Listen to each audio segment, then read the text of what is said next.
question. Is there anything we can do?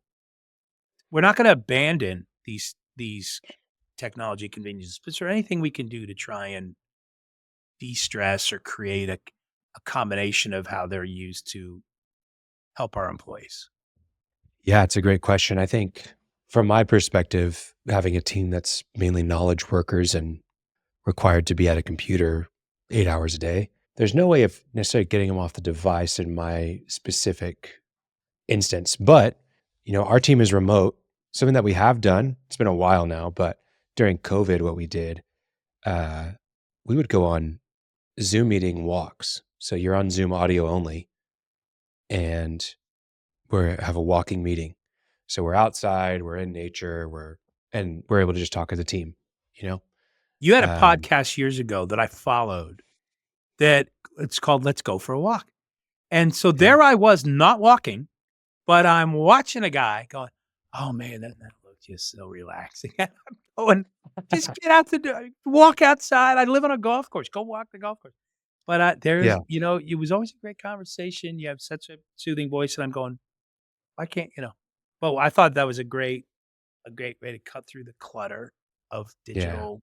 I need to get back on that one. That would help me get off my screen a little bit more. Yeah. No, just kidding. So yeah, I mean that's a simple way you can do it. I think having more in-person meetings rather than digital. Yes. I think getting in front of a whiteboard rather than on a PowerPoint. Those are some small ways, but I do think giving even another one actually that I have seen before is requiring people to leave their desk for lunch. Um, and getting them, hey, you Yes. have a lunch hour, but you're not allowed to be in your office, you know? I like that Um, idea. Well, so surveys have shown that 60% of employees say that they really do believe that their employers, their company, is aware that this is a problem. They're not hiding it, but if we were to open this up, most companies are going to go, "No, I could see where that's a real thing." And yet yeah, almost none have any formal plan to try and offer some kind of relief. So there was, again, I go back to this guys at Halo. I was looking for selections. A few yeah, suggestions I liked, like, so how do you make the digital experience more interactive? Particularly for larger companies, right? If you're a company with 200 employees, there's a lot of data the company shares, and the belief is that sitting and reading and just staring at information can add to the boredom and fatigue. So, is there some way to create an internal podcast or webinar? Can you create content experiences where the audience is at the center of the experience, employees or even customers? Um, I do think the Zoom calling, I'm not a big fan of a Zoom presentation where 95 people Zoom in. You're not allowed to interact. You're just listening and staring. I think that adds right, to my boredom and fatigue. I think if you're on a 12-person call and everybody's, as a facilitator, and I'm expecting you to pull some people in, I do like that. And I think that's a nice way to create connections um, with remote workers. Um, they talk about creating maybe an internal um, social platform, Khalil. So it's funny, we do this on things like Facebook or some of the other social media sites where, you know, I'm a I'm a beach guy in particular that likes the Anna Maria Island. I'm in those chat rooms and I care what those people say. I got a guy in the office here who likes to do cruise ships. He just got back. He's on sites where people that are cruising are talking about stories, and he takes comfort for that. I think so they talk about segmentation and personalization.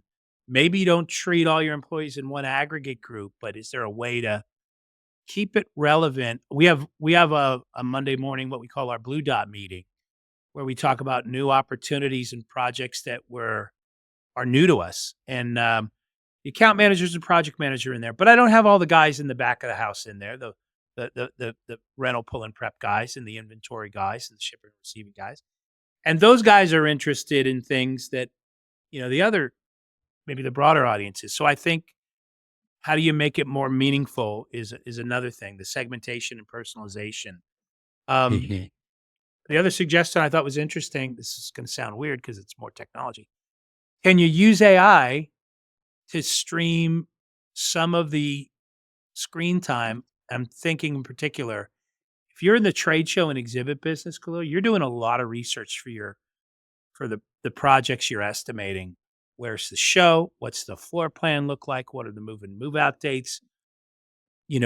Overtime and straight time costs are gonna be affected by that.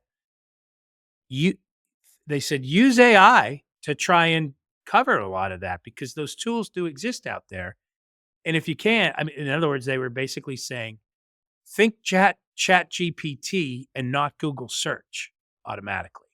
And can that begin to take care of a lot of the more routine or mundane information gathering? Because that's a big source of Yeah, stress, I think, for our my industry. my only concern with that is just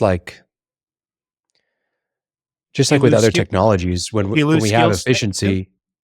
No, I'm not too worried about that. At least, with the people that already know the skill set, they're not gonna lose the skill set. Maybe the people who didn't have the skill set before won't attain that skill set. But I think my concern is you gain all this efficiency by doing your research through ChatGPT and attaching multiple PDFs and having it give you the answers rather than you reading those on a screen through your email and all that stuff. But what do you do with that extra time? Now, are you just going on social media, or now are you just working inside your project management tool and putting things together? And are you quoting more jobs now? And what is it? What's the efficiency leading to?